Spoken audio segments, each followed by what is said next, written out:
నమస్కారం సార్. నమస్కారం వెంకట్ గారు. సార్, ఎంతో కష్టపడి మనం సంపాదించే డబ్బు మనకు తెలియకుండానే వృధాగా ఖర్చు అయిపోతూ ఉంటుంది సార్. ఇలా మనం కష్టపడి సంపాదించుకున్న డబ్బుని ఇంటి వాస్తు ప్రకారం దాన్ని రెట్టింపు చేసుకునే సూచనలు ఏమన్నా ఉన్నాయా?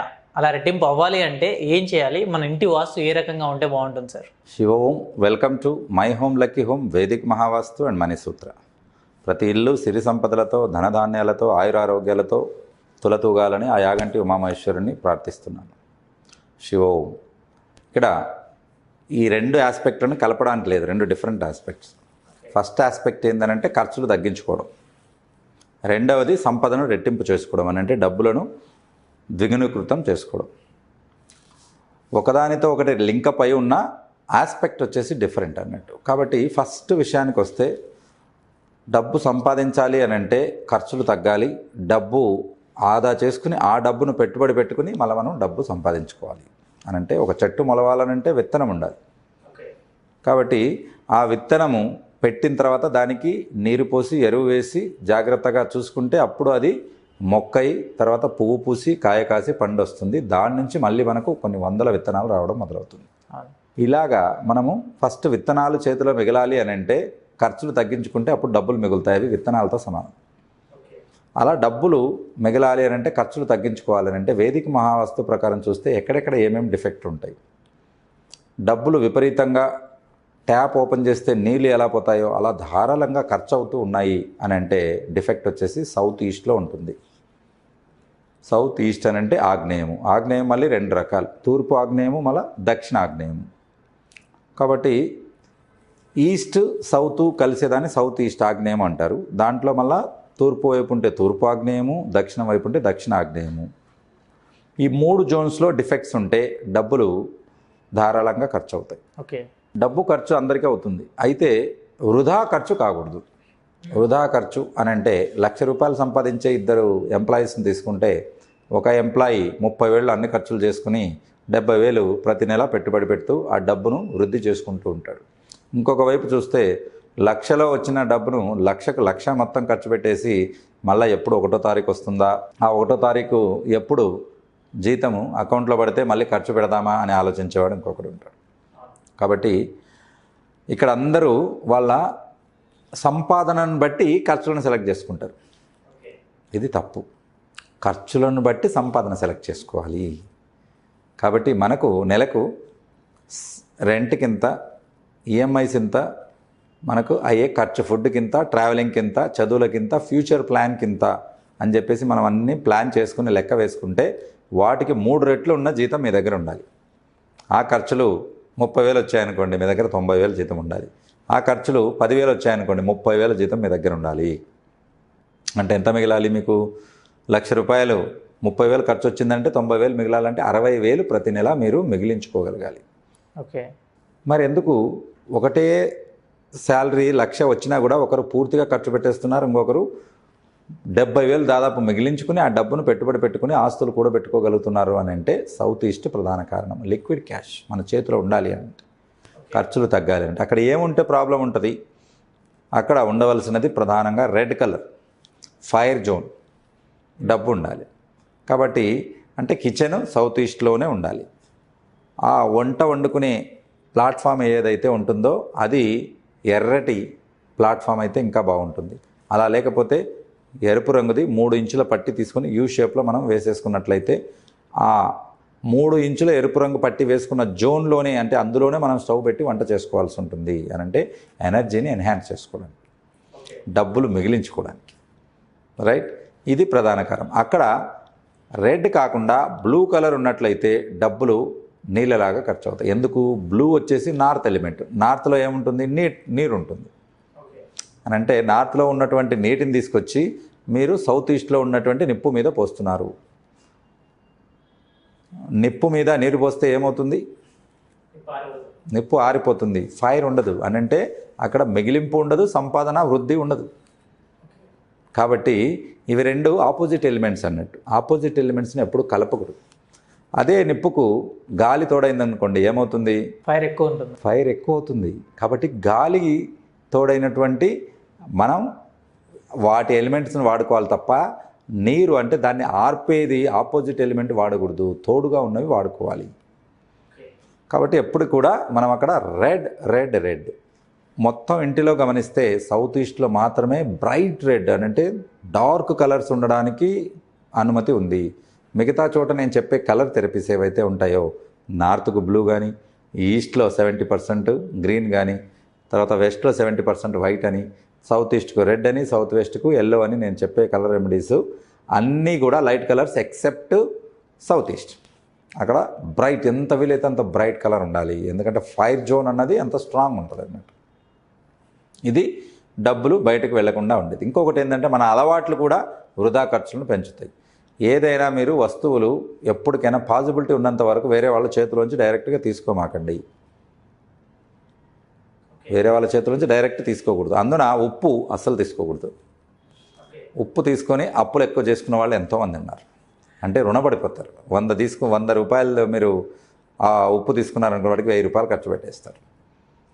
ఆ రకంగా మరి వస్తువులు ఎలా తీసుకోవాలంటే అక్కడ పెట్టండి అని చెప్పాలి. అది టేబుల్ కావచ్చు, సోఫా కావచ్చు, ఎక్కడైనా పక్కన పెట్టుకొని తీసుకోవాలి. డైరెక్ట్గా వాళ్ళ చేతిలోంచి తీసుకుంటే కొన్నిసార్లు వాళ్ళకు ఉన్నటువంటి బ్యాడ్ లక్ కూడా మీకు వచ్చే అవకాశం ఉంది. అలాగే మీరు పని చేసిన తర్వాత మీరు ఏదైనా డబ్బులు ఖర్చు పెట్టేటప్పుడు మనకు దేవుడు 2 చేతులు ఇచ్చాడు. మనము తీసుకునేటప్పుడు రైట్ హ్యాండ్తో తీసుకోవాలి, ఇచ్చేటప్పుడు లెఫ్ట్ హ్యాండ్తో ఇవ్వండి. ఇది కూడా ఒక లాజిక్ అన్నట్టు. డబ్బులు ఖర్చు పెట్టాలనంటే ఈ చేత్తో ఇవ్వద్దండి, ఇది ఇన్కమింగ్, ఇది అవుట్ గోయింగ్, అలా పెట్టండి. ఎప్పుడైతే లెఫ్ట్ హ్యాండ్తో మనం ఇస్తామో జనరల్గా అందరూ రైట్ హ్యాండ్ ఎక్కువ వాడతారు, లెఫ్ట్ హ్యాండ్ తక్కువ వాడతారు. ఇదే లాజిక్తో ఖర్చు కూడా తక్కువ అవుతుంది. మనకు వండర్ ఏంటంటే నేచర్ ఎన్నో లాస్ ఇచ్చింది.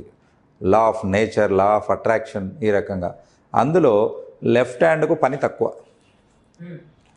చాలా లేజీ. కాబట్టి వాటికి మనం డబ్బులు ఖర్చు పెట్టామనుకోండి అంత ఈజీగా బయటికి వెళ్ళదు. కాబట్టి మన పర్సులోకి డబ్బులు కుందేళ్ళ రావాలి గెంతుకుంటూ, వెళ్ళేటప్పుడు తాబేళ్ళ నడుచుకుంటూ వెళ్ళాలి. తాబేలు ఏం చేస్తుంది? స్లోగా బయటికి వెళ్తుంది. కుందేలు ఏం చేస్తుంది? ఫాస్ట్గా వచ్చేస్తుంది. Income should be like rabbit, out going should be like tortoise. కాబట్టి ఈ సూత్రాలు మనం అమలు చేయాలి.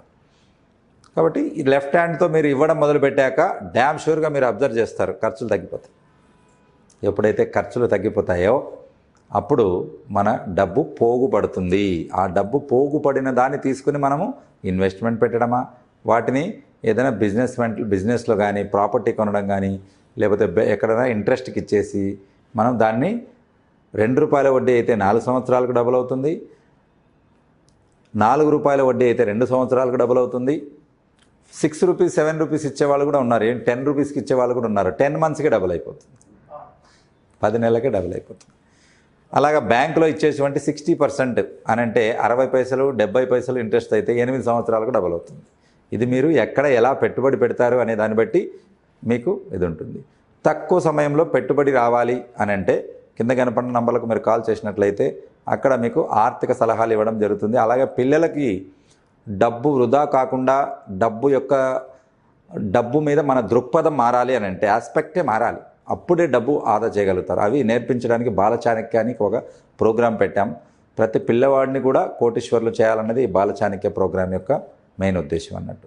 అది 100% ప్రాక్టికల్గా ఎలా చేయాలో ఈ ట్రైనింగ్లో చెప్పబడుతుంది. కాబట్టి ఈ రకంగా డబ్బును మనము బయటకి వృధా ఖర్చులు కాకుండా ఆపుకోవడం.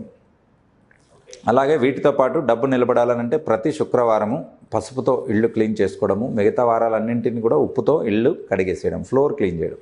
ఫ్లోర్ను క్లీన్ చేయడం ద్వారా డబ్బు నష్టాన్ని మనం అరికట్టవచ్చు. నెగిటివిటీ వెళ్ళిపోతుంది. నెగిటివిటీ ఎంత ఉంటే అంత అవుట్ గోయింగ్ వెళ్తూ ఉంటుంది. చెయ్యి ఇలా పెడుతుంటే ఇలా తీస్తుంటారు, ఇలా పెడుతుంటే ఇది తీస్తుంటారు. మరి గమనించినట్టయితే అందరికీ పాకెట్ ఎక్కడ ఉంటుందండి? లెఫ్ట్ హ్యాండ్ సైడ్ ఉంటుంది. రైట్ హ్యాండ్ ఈజీ తీయడం ఇవ్వడం. అదే లెఫ్ట్ హ్యాండ్తో తీయండి, దీంతో పోల్చుకుంటే కొంత కష్టంగా ఉంటుంది. అంటే వాటం అంటారు కదా, టక్కన వెళ్ళిపోతుంది. ఇది అంత ఈజీ కాదు.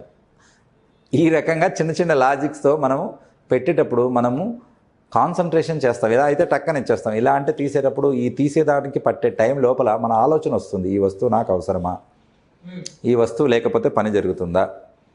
ఒక టీవీ కొంటున్నామండి, 2 లక్షలకు 4Kది 50 ఇంచెస్ది పెద్ద సోనీ కంపెనీ తీసుకోవచ్చు.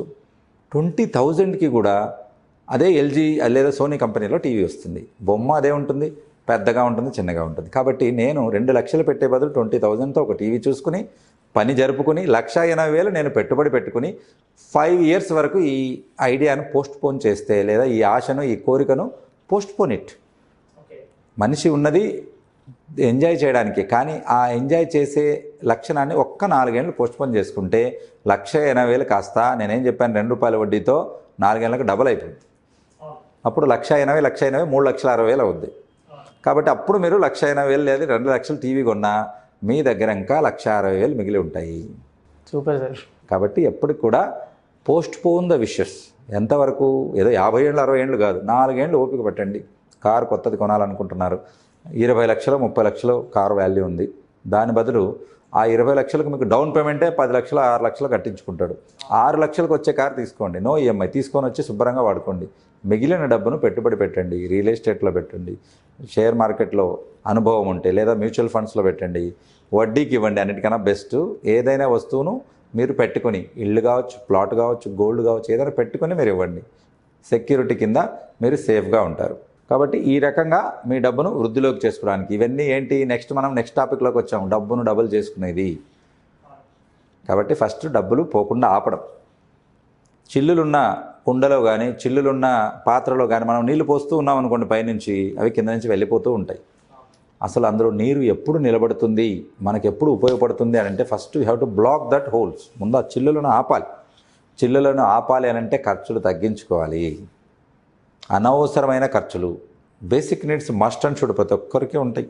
ఓకే. పిల్లల స్కూల్ ఫీజులు కావచ్చు, ట్రాన్స్పోర్ట్ కావచ్చు, ఇవి అనవసరమైన ఖర్చులు ఏంటో మీరు కూర్చొని చేసుకోండి. ఒక నెల అంతా మీరు ఏం ఖర్చు పెడుతున్నారో నోట్ డౌన్ చేయండి, చాలు, ఖర్చులు తగ్గిపోతాయి. మీరు ఏం చేస్తున్నారు అనేది స్పృహలోకి వస్తారు. రాయనంత వరకు డబ్బులు మీరు ఖర్చు పెడుతూనే ఉంటారు, గాల్లో విసిరేసినట్లు.